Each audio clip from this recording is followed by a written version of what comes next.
So ito yung tutorial kung paano ko to ginawa. Yung pagtalon ko, tapos para nakapasok ako sa wall, tapos pagtalon ko ulit, nakalabas ako sa wall. So di ba ang galing? So unang first step natin ay gawa mo tayong video. Acting lang tayo ng ganyan, tapos talon, acting na parang nakapasok sa wall, tapos talon ulit. Yan, tingin sa wall na parang nakalabas. Tapos punta tayo sa CapCut, add new project. Tapos stop yung video na ginawa natin, tapos top add sa ilalim. Dito, aspect ratio 9:16 dahil sa reels natin to i-post. Tapos top check sa ilalim. Tapos tap natin yung clip, tapos hanapin natin yung freeze sa ilalim. Yan. Tapos naka-freeze na yan, play lang natin. Tapos dito, hanapin natin yung bandang nakalabas na yung tao. Pause lang natin, tapos tap natin yung clip, tapos split. Yan, split na yan. Tapos itong nasa gitnang clip, tap natin, tapos i-delete.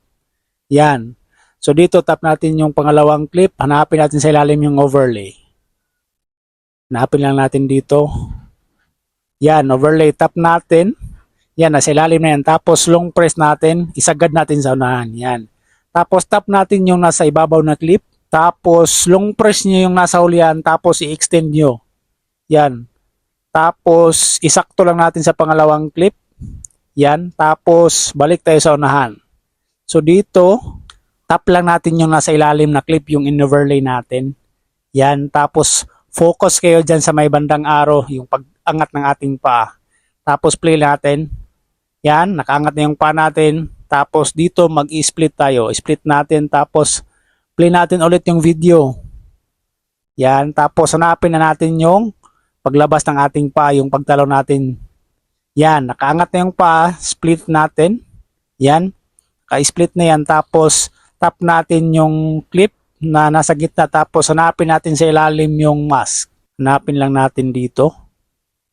Ayan, mask, tap natin, tapos piliin natin yung horizontal, tapos touch natin yung yellow line. Ilagay natin sa bandang ibabaw ng kahoy. Yung kahoy pala ay sinadya ko yan para maganda tignan. Tapos feeder natin, lagay natin into 2, tapos top check sa ilalim. So dito kung napansin nyo, nakatago na yung paa ko. Parang nasa likod na siya ng kahoy. Yan. Kung i-play natin, ito na yung mangyayari. Ayan. Parang nakapasok na talaga. Tapos pause natin. Tapos maglagay tayo dito ng mahika. Hanapin lang natin dito yung splice sa ilalim. Hanapin lang natin. Yan. Splice. Tap natin. Tapos piliin natin yung overlay.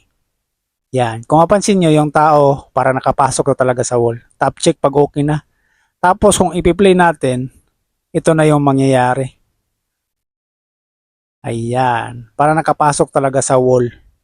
Diba ang galing? Parang magic talaga. Tapos, hindi pa yan tapos. So dito, zoom in lang natin yung clip. Tapos, kung napansin nyo yung pinag-splitan natin kanina, yung may kamay na nakaturo. Diba may linya yan dahil nag-split tayo.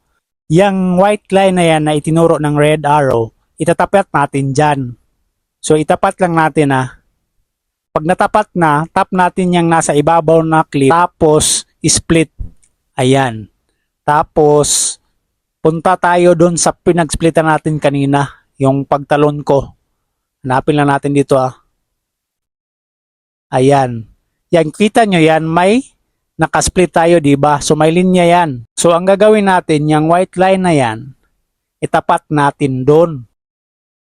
Yan. Pag natapat na, tap natin yung nasa ibabaw na clip. Tapos split. So tap lang natin sa labas. Tapos dito tap natin yung nasa gitna na pinag-splitan natin kanina. Tap lang natin. Tapos hanapin natin yung animation na pull in.